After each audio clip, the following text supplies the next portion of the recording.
mootummaa ce'umsaa tolfattee waa hundi gara dimokiraatiitti ce'ee biyyittiin immoo lola keessa jirtu bakka biraarraallee Oromiyaatti dhufamee lolli deemuu osoo danda'u akkaataatti mootummaa ce'umsaa godhanillee nama dhibaa isa kana bal'inaan yeroo biraallee haasa'uu dandeenya. Haaluma jiru xiqqoo kaasuu fi mootummaa ce'umsaa dhimma Finfinnee, dhimma Dirree Dawaa, madda walaabuu, Moyyaalee, daangaalee Oromiyaa kana warri akkasii kuni taking time boombiidha. Har'uma kaasteetu har'umaa akkasittiin deebi'a, akkasittiin goona waan jettu miti. Jaarroleen keenya umurii isaanii waggaa 50-60 qabsoo keessa turanii xaxaa siyaasaa haga kanaa hin beekan jechuu haa ta'u egaa hin beeku ani jecha biraa yoon dubbachuu baadhellee gaarii akkamittiin sobaman ka jedhullee na dhibaa jechuu. Wanni kuni dhimmi Finfinnee, dhimmi Dirree Dawaa, dhimmoonni bakkoota garii jiranii Oromoon rakkoo akkasii qabu akkaataatti furachuu danda'antu jira. Dura nagaatu bu'uu qaba. Nagaan sun dura lola dhaabbachuu qaba. Lolli suni dura mootummaa abbaa irree lola kana lafte biyyittii irratti ka'uu qaba beekta. Tartiiba qaba. Kuni hundumti akkaataa kanaan egaa wanti inni ajandaa kenneefi maaliifi ka jedhutu gaaffii namatti kaasaa jechuudha. Maal jennaani? Rakkoon akkasii kun yeroo fi harka walitti rukuttee miira keessa galtee deebitu yoo ta'e balaa guddaatti nama geessa. Gatii guddaa nama kafalchiisa. Sababoota akkasiitiin kanaan dura Abiy aangootti dhufe, Lammaa aangootti dhufe, ijoollee abbaa gadaatu biyya bulche, Oromoon bilisa bahe maal jedhame Oromoon daangaa irratti rakkoo adda addaa qabu. Of ittisuuf jecha rakkatee qawwee bitataa ture. Yaa bilisoomne nagaa yaa buute qawwee isaa ofirraa gurguraa ture yoo yaadatta ta'e jaalladhi qawwee ofirraa gurguraa ture. Maal jennaan bilisa baheerare bilisa baaneerraa ijoollee keenyatu aangoo qabateera waan akkasii ijoollee keenya maalii keenya hin jiru beektaa sirni ati ijaartuu biyya tiksuu danda'amoon danda'uudha malee obboleessa koo obboleettii koo haadha koo abbaa koo miti dubbiin abaluu isaa miti dhiiga isaa miti beektaa. Haala akkasii keessatti goyyomee Oromoon keessumaa kallattii bahaarra ka jiru Oromoon achirraan jiru uummanni keenyi qawwee isaa deebisee warruma isa lolaa turee fi haala adda addaa keessatti siyaasni uummata waliin jiraatee rakkoo bara hedduu keessa waliin qaxxaamure walitti naqe sana uummatichuma isa lolaa ture sanatti qawwee isaa deebisee gurguraa ture Oromoon. Har'a immoo maaltu jira? Akkasittiin qawwee isaa yeroo sana gurgursiistee amma immoo dhaqii gaaffii akkasii gaaffuu jetteetiniin uummatichuma deebistee akkas goota yoo ta'e uummati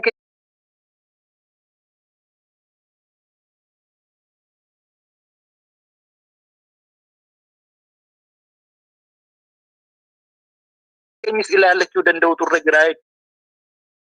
Siyaasni bara baraan akkasittiin nama goyyomsaa Oromoo kana Oromoon maal barbaaddi? Oromoon akka Oromootti maal barbaaddi? Yoo maal argattedha gaaffiin Oromoo deebi'eera jedhama itti gammaddii ka jedhullee ilaallachuu danda'utu namarra jira jechuudha. Waraanni bilisummaa Oromoo kanaaf kan inni cichee qabsoorra jiru. Oromoon maal barbaaddi isa jedhudha beeka. Akkamitti argatti isa jedhudha beeka. Yoo maaltu deebi'ee fi gaaffiin Oromoo deebi'eera jedhamee itti quufamaa isa jedhudha beeka. Waraanni bilisummaa Oromoo malee waan fafakkeessi akkasii ittiin goyyomsitee har'a sirbisiistee borummoo Oromoo qileetti asii gadi geessitu akkasiitidhaan fudhannuuf jechuudha. Haalli amma ta'aa jirus waanuma akkasiitii fi uummanni Oromoo waan karaa irratti shorti ta'e wayii geessee karaa dhiyoon deemaan karaa nama bulchaa jedhan sana isa taasisuu hin fudhannuudha jechaa jirra. Egaa ajandaa akkasii kana maaliif yeroo akkasii kanatti taasise namni kun yoo jenne ani waan sadiifi ta'ee jedhee ilaala.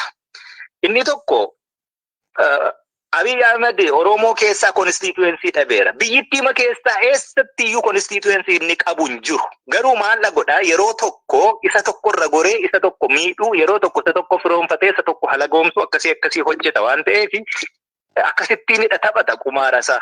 Yeroo gara Tigraayitti duulamee lafa keessan Tigreen kanaan dura sinirraa fudhatte maal sin goote maal taate akkas sin goote sinii deebisna anatu si wajjin jira maali jedhee masaraa keessatti siidaa adda addaa ijaaree uummata Amaaraa kana Tigreetti diinomsee uummata waan inni ittiin adda bahullee hin jirre baay'ee uummata tokko ta'e sana wal dura dhaabee dhiiga guddaa dhangalaase. Oromoos yeroo sana daboo kadhachuu yaalee ture kan waliin daboo dhaqe sinuma jira.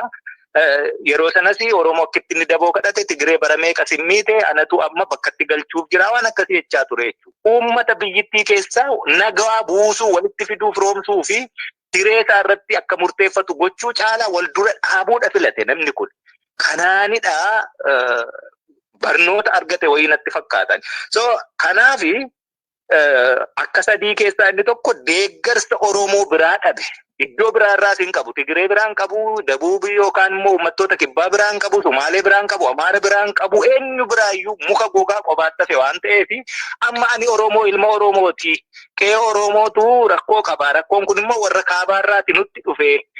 Anammoo dura dhaabbadhee loluu fi deeggarsa uummataa na barbaada. Paartiileen siyaasaa deeggarsa uummataa naaf arganii kan jedhuun rakkoo akkasiitiinidha dhufee uummata Oromoo keessatti rakkoo biraa uumuu.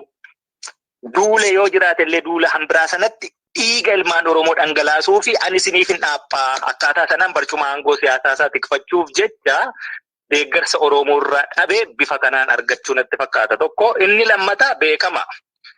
Woboo dadhabsiisaa akkasittiin uummata biratti jibbisiisu waan hedduu hojjechuutti duuluu maali sanarra darbee gaafa dadhabuu amma haalli jiru waraanni bilisummaa Oromoo warri kaabaa jennu warri akka faannoo Amaara bakka bu'ee lolataa jiru warri akka TPLF Tigraay keessa jiru kuni yoo wal ta'ee wal faana mootummaa abbaa irree kana waloonii saba isaanii cunqursaa jiruu fi sabaaf sablammoota biyyittii keessa jiran hundumaa cunqursaa jiru kana bakkaa kaasuu irratti waloomuu danda'u ta'ee ka jedhu sodaatu jira jechuudha. Wanni kuni akka isaa wal shakkan maaliifi Oromoon dhimma Finfinnee gaafata, dhimma Dirree Dhawaa gaafata, dhimma bakka biraa gaafata. Oromoon mootummaa ce'umsaa qobaatti uummachuu fi isin baddanii isin maal taatanii woboon immoo achi keessatti akkitti taanii dhiyeessan argiteetta gaani kafaa'oof abaa'oon maaliif sadarkaa kanatti gowwoomfaman inni hin jedhuyyuu ijoollee miti jaarrolee bara dheeraa siyaasa keessa turanii woboon humna ittisa biyyittiifaa ta'a waan akkasiifaa jedhanii tottolchan kuni warri kaan akka shakkii horatuu fi walitti dhufuun akka hin danda'amne tolchuu waa yaadee godhe fakkaataa jechuudha. Yoo kun immoo ta'e inni sadaffaanii waraanni bilisummaa Oromoo kunoo tokkummaa Oromoo jibbee dhaabboleen Oromoo hundumti isaanii walitti dhufnee siyaasa kaabarraa wal ijaaree nutti dhufu kana dura dhaabbachuuf yeroo jennu wobootu didee jedheetu gaaffii uummataa qabatee waraana jiru miti. Gaaffii siyaasa uummataa qabatee dhaaba jiru miti. Isa jedhu uummata Oromoo waliin wal dura dhaabu waan barbaadaniif kana tolchaniitu. Kana sadanitti akkamittiin jaarroleen keenya galanii isa jedhutu xiqqoo ulfaataa agarte. Mootummaan ce'umsaa akkamittiin hundeeffama. Oromiyaa naannoo tokko qofaa keessatti biyyittiin naannolee hedduu fi bulchiinsa magaalotaa hedduu qabdu akkaataa kamiin taasifama. Wanti jedhamu hin jiru. Waggaa meeqaaf abaa'oon kana qabatee deema. Kafaa'oon immoo akkamitti akka miilan harkaa fuudhee fi achitti uddeellaa ta'ee fi hin beeku. Kanatu jira. Jara kana akkasittiin walitti yaame. Mee osoo kuni akkasittiin jiruuti kanaan dura jaarroleen keenya kuni gara biyyaatti osoo hin galiin Asmaraatti Abiyyi waliin wal arganiitu.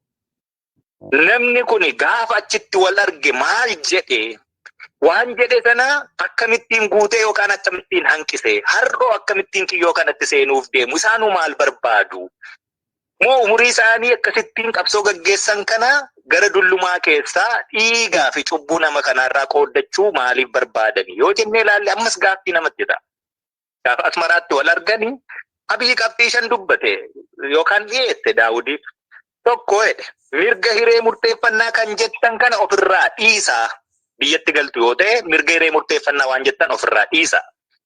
Dhaabni guddaa waggaa 50 fi yookaan waggaa 45 fi yeroo sana qabsoorra ture kuni yeroo itti mootummaan burkutaa'ee jige dhiigni ilmi Oromoo fi qarree fi qeerroon Oromoo dhangala'ee Oromoon jiruuf jireenya deemsa hundaa keessaa walitti dhufee wareegama kaffalee mootummaa sana achii kaasaa jirutti upper handii qabaataa ture. Abaa'oon baargeen gochuuf, negoosheet gochuuf, dirquuf illee upper handii qabaataa yeroo turetti namni kun ennaa gaaffii akkasii dhiyeessu akkamittiin fudhatanii galan ka jettu gaaffii sitti ta'aa jechuu ammas.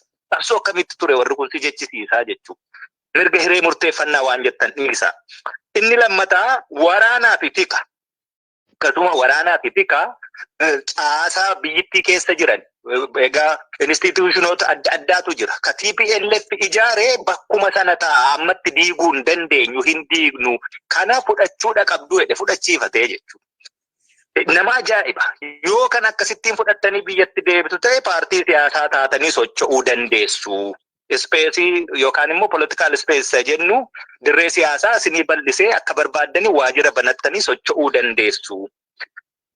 Yoo kana gootanii biyya keessatti immoo barcuma aangoo barbaaddani bakka tokko dhokataa ta'een isinii kennaadha jedhe. Inni arfaffaa jechuudha.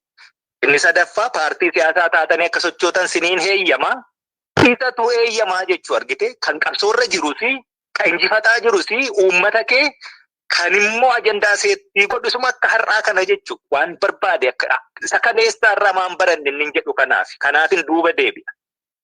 Paartii siyaasaa taatu ka jedhee ajandaa tolchuufi isa barcuma aangoos kan kennuufi isa arfaffaa irratti immoo bakka dhokataa isayyuu bakka itti uummata kee bu'aa buustu instituushinii biyyittii keessumaa warra mootummaa jechisiisu osoo hin taane bakka dhokataa waan sana argiteetta yoo ta'e jaaldaandii adda bilisummaa Oromoo bakka lamatti qoodee keessaa bakka dhokataa waan jedhu warra akka qajeelaa Mardaasaaf kennee waadaa sana guutummaatti hunda isaanii iddoo tokko dhaabee osoo hin taane isaaniinuu gargar baqaqsee waadaa sana qajeelaafaaf waan guute fakkaataa jechuudha. Inni shanaffaa yoo kana hundumaa goone Oromoo tokkoomsineetu siyaasa kaabarraati rakkoo nutti dhufu immoo waliin dura dhaabbannaa warra Habashaa yookaan warra kaabaa jumlaatiin jechuudha waliin lolla. Agartee Oromooni akka Oromootti biyya isaaf waggaa hamma kana qabsoorra ture maal barbaada isa jedhu osoo hin taane kana goona sana goonaa irratti waan hundaa'e yerootiin jijjiiramu. Ejjennaa akeeka kaayyoo qabsoo bara dheeraa sana galiin keenya maalii osoo hin taane waan guyyaa guyyaan jijjiiramu sana duuka akka xiqillaanfataa deemu tolchuutu dhalatee jechuudha. Namni kun akkasittiin waadaa kana tokkollee hin guunne jaarroleen keenyi gaaffiilee hedduu sabni kun qabu dhiisanii waan xiqqoo kanaan guyyoomfamanii yeroo itti moo'icha qaban yeroo itti olaantummaa qaban yeroo itti sabni injifatee jirutti ija jabaatanii illee falmachuu dadhabuu kanaan akkaataa kanatti galame jechuu yeroo sana. Kanarraa jiilan qabaanne galanii ni hidhaman. Otoo Finfinneen bu'iin rakkoon sun dhalate yeroo sana waajiran sinii kenna biyya keessatti hidhee lammaan immoo waa waadaa seeneefiitu ture. Iddootti qubattanii bakka sinii kennina jedhanii iddoo qubatan dhabanii jechuudha. Gaafasuma rakkichi kan inni jalqabe dhugaa dubbachuuf. Hoteela firaa, hoteela namaa wal beekanii waan akkasii keessa qubachuutu dhalate jechuudha. Har'oo akkamittiin kun ta'e namni gaafas akkasittiin bakka qubannaayyuu isaan dhorkate har'aa hoteela guddaa kireessee fi ispoonsar godhe akkamittiin jaarrolee kana walitti yaame. Maaliif inni akkas jedhaa odeessa gahaa qabna. Jalqabaa naannoo ji'a tokko oliif sheekotaa fi jaarrolee wayii tokko walitti qabanii hoteela Kingis jedhanii kaa'anii turan. Hoteela Kingis kuni irra guddaa namoota gullallee jijjiran kanatu naannoo sana quqqubata. Hoteela kana keessatti namoota kana walitti qabanii mootummaa ce'umsaa dhaabuuf jirraa maal jedhanii jaarroleen kuni namoonni isaan walitti qaban kunillee dhugumaan hiree Oromoo irratti siyaasa Oromoo irratti anigaa xiqqeessuu kiyya miti maal jennaan jaarrolee sheekota abbootii amantaati. Yoom siyaasa kana keessa turan ka jedhuufin kana jedha malee hin danda'an jechuu koo miti. Naaf galchaa dhiifama naa godha. Maal jennaan piroofeeshinii isaatu sana miti keessan turre. Amantiidha qaraasisaa wangeela lallabaa namni ture waan siyaasa kanaa xaxaasaa fi cubbuusaa quba hin qabu jedheen kana jedhe. Namoota kana ji'a tokkoof Kingis Hotel tursan. Kingis Hotel irraa booddee gara Ililliitti jijjiiran. Ililliitti gaafa jijjiirame namni tokko ciisicha nyaata maal waa hundumaa jedhee guyyaa 4 turame keessatti 53,235 mallatteessee jechuudha. Gaafa xumuratanii ba'an immoo 10,000 tiraanspoortii isinii ta'a jedhameetu harkatti kennamee fi kun walumatti 63,235 dhufa. Namni hirmaate egaa garee adda addaati. Garee waaqeffannaa, jila abbootii qaalluu, jila haadha siinqee, jila abbootii gadaa, jila yaa'ii Finfinnee, jila waayillammarii. Waayillammarii ka jennu jaaldaandii kasi ajaa'ibu koloneelotaa fi jeneraalotaa PP'ti. Jila waayillammarii ka jedhame as keessatti hirmaate namoota tikaa fi waraana keessaa walitti dhufan 11 jilli kun. Walumatti nama naannoo 130 wayitu hirmaate. Dabalataan immoo warra kafaa'oof abaaworraa ijoollota waa ergaman waa bita waa dhiyeessan akkasii nama gara 150 ta'a. Egaa kuma 63,235 yoo baay'iste guyyaa 4 turan namoota 150 gabaabsine yookaan lakkoofsa isaa gadi qabne baasiin ba'e gara miiliyoona 9,485 fi 250 ta'aa jiru. Almost 1 miiliyoona 10tti ba'u. Egaa nan kafaa'oon beeku abaa'ooni yeroo dheeraa rakkoo maallaqaa akka qabaatu beeka qabaachuu sanarraayyuu jaallan mana hidhaa turanii karaa nagaa falmanneetanii galanii mana hidhaa keessatti nyaata dhugaatii uffannaa rakkoo dhukkuba waan adda addaa irratti addi bilisummaa Oromoo gullallee jiru yaalaa isaaniif illee birrii xixiqqoo taate baasuu dadhabuu gaafa mirga wabii namni argatu birrii sanaaf barbaadamu illee baasee hidhaarraa baasuu dadhabuu dhaaba akkasii ta'uutiin beeka waan ta'eef egaa dhaabni kun har'a miiliyoona 10 walitti qabee guyyaa 4 fi uummata hoteela guddaa keessatti nyaachisee obaasee siree kaffalee walgahii gaggeesse ofiisaa yoo jette uummatumaaf hin dhiisa isa kana.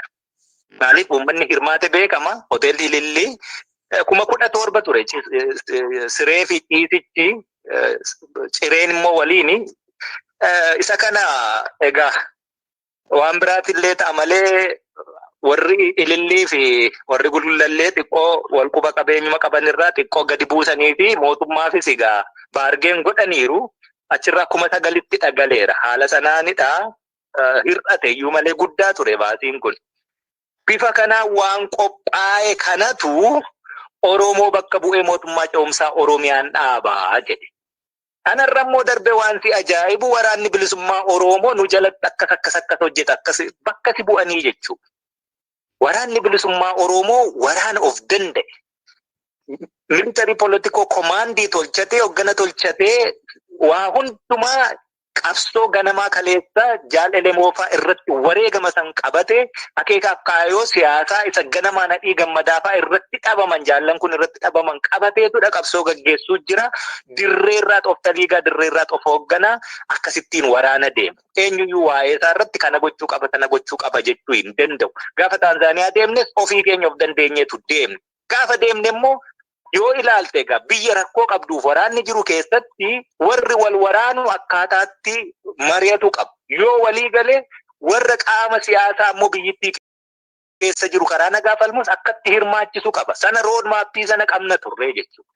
Yeroo tokko wal waraanuu qofaan walitti dhufee yeroo fi provisional government faa gaggeeffachuu danda'a. Baay'ee yeroo murtaa'aaf gabaabaa ta'e. Provisional government akka state of emergency wayiitti tolfatee nagaa buusuu fi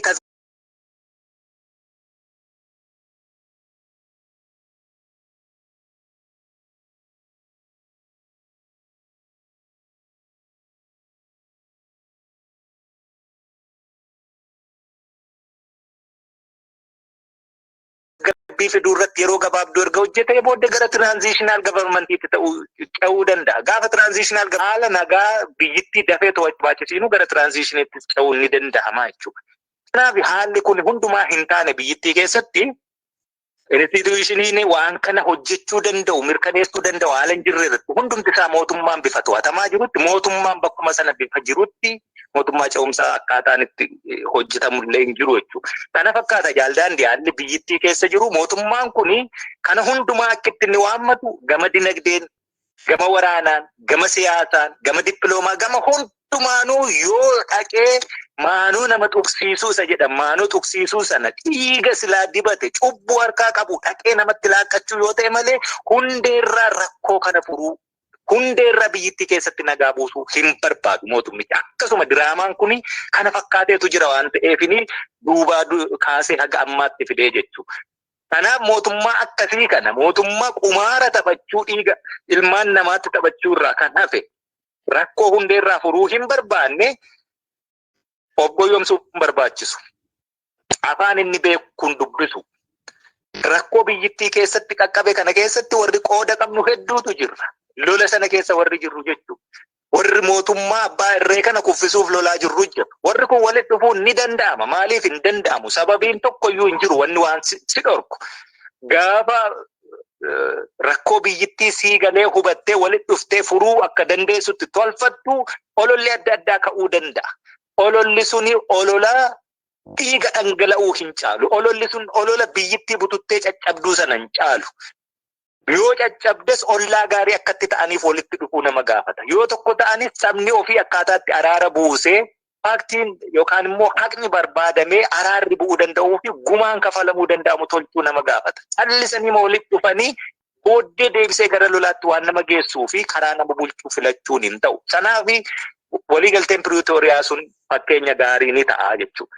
Haalli amma jiru kana fakkaata gaani akkan hubadhutti Jaaldaandii on dheeressuu baadhee kanuman qaba jaala kiyyaa fayyaa ta'e.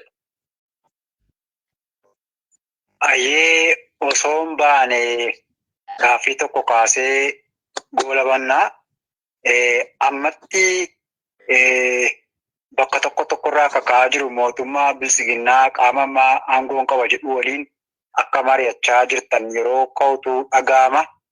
Ammatti hariiroon sun ni jiraayii ka jedhuu fi haalli yeroo ammaa duulli Keeniyaatiin gama kibbaatiin gaggeeffamaa jiru maal fakkaataa waan jedhu nuu kaasaatii ni goolabanna. Ayyee fayyaa ta'e ibsa keenya yeroo darbee tokko argiteetta yoo ta'e Jaaldaandii Abiyyi egaa warri inni ajandaa itti kennee uummata Oromoottiin burjaajessuu barbaadu gaaffii belbeltuu tokkotti kaatanii turani. Gaaffiin sunis nu waliin araara maal barbaaddaa silaaftuu nu too harkuma kee jirra warra laga jiru wajjiniin araara buusii waan jedhutti kaasan jennaan isaan waliin dhoksaatti Afrikaa kibbaatti mari'ataa jirra waan jedhu wayiitti kaase jennaani odeessa sana gaafa argannu nuti clear bifa ta'een clear and loud dubbanneerraa jechuudha. Waan akkasii marii akkasii hin qabnu nuti dhoksaatti marii nuti goonu hin jiru. Hin danda'amu dhoksaatti gaaffii sabaati harkaa qabna waan dhoksinu hin jiru. Gaaffii sabaati malee gaaffii aangoo yookaan gaaffii waan biraa miti waan nuti barbaannu. Kanaaf wanni dhoksinee mari'annu tokkoyyuu hin jiru. Wanti irratti walii gallu tokko lama sadii jedhamee barreeffamee uummati itti amanee fudhatee rakkoo uummataa hundeerraa fura ta'ee yoo akkasittiin deema ta'e ifaaf bilisatti baanee mari'anneetu rakkicha furra yoo karaa nagaa gaaffiin keenyi gaaffiin sabaa deebii argata ta'e. Kanarraa kan hafe gaaffii sabaa qabanne dhoksaatti piippii waliin mari'annu hin jiru. Kana ibsa yeroo darbeerraas argitee ta'ee yaada haganuma. Inni kaani duulli gara kibbaa jira maal jedhamu Keeniyaan biyya ishee keessatti duula barbaadde sakattaa barbaadde waan sochii barbaadde gochuu dandeessi. Waan nu galchuu hin jiru suni. Garuu waan maqaa keenyaa walitti hidhatee fi egaa sanarrattis dhaabbatee ibsoota hedduu garaa baasnee waan korrekt ta'uu danda'u waan sirrachuu qabu akka sirreessan jejjechaa turre. Egaa waan tokko ati argitu ibsoota warra Keeniyaa kanarraa waan baay'ee soba baay'eetiin kukkuulamee dhiyaate tokkotu jira. Sadarkaa itti aniyyuu zoonii kibbaa jiru. Achitti lola guddaa gaggeessanii aniyyuu akkanii madaa'ee harka isaanii irraa bahe waan akkasiifaa waan kun egaa dubbicha achumatti zeeroo akka taasisuu eenyuyyuu hubachuu danda'a. Waraana bilisummaa Oromoo Oromiyaa keessa socho'u waan inni gadi bu'ee Keeniyaa waliin lola gaggeessuu fi tokkoyyuu hin jiru. Isaan biyya isaanii keessatti waan barbaadan hojjetachuu danda'u. Itoophiyaa keessa hidhattoota dhufanii nu lolan jedhan kallattii biraanis lola wayiitu itti jira. Namni nu jalaa du'e akkasumas jechaa jiru suni waan woboo galchuu miti. Garuu haga daangaa kanarra sochoonuu fi biyya kana waliin daangaa dheeraa walitti qabnutti immoo wanti ta'u tokko nu laallatu mootummaan Keeniyaa irra deebi'ee ammas nagaaf tasgabbii naannoo sanatti bu'uu maluuf yoo shiraa fi xaqaa yookaan kiyyootti galfamuu kana irra deddeebi'anii ilaalan isa jedhu dhaamaamaa fi jirra ammas kanuman dhaamuu fi barbaada. Hankanarraa hafe mootummaa Keeniyaa wajjiniin rasaasni tokkollee walitti dhukaafneerru hin jiru. Sana gochuus hin barbaannu. Maal jennaani wanti walitti qabnutu hin jiru achirra. Daangaadha walitti qabnaa gamaaf gamanadha jiraan. Ollummaa gaarii immoo waliin barbaanna. Kan kanarraa hafe lafa isaanii keessatti wanti nuti goonu addaa tokkoyyuu hin jiru jechuun barbaada. Ammatti kanuma Jaaldaandii yoon gabaabsee sii deebise. Ayyee guddoo galatoomaa. Egaan dhaggeeffattootaaf daawwattoota keenyaa kan isin hordofaa turtan qophii addaa Arraata Biyyoolessa Oromiyaa irraa haala yeroo irratti hundaa'uun jijaa olaanaan ABO Jaalmarroo Dirribaa toorarratti dhiyaachuudhaan yaada isaanii nuuf qoodanidha. Egaa fuulduras dhimmoota ifa ta'uu qabu jennu irratti hooggantoota dhaabaa ajajaa olaanaa ABO dabalate kanneen biroo affeeruudhaan ifa ni taasisnaa. Kanarraa asumarratti goolabneerra. Jaalmarroo yeroo haala rakkisaa keessatti dhaabbattanii yaada hawaasaaf qooduuf dhaachuu keessaniif guddoo galatooma. Ayyee atis fayyaa ta'e Jaal Daandii galatoomne.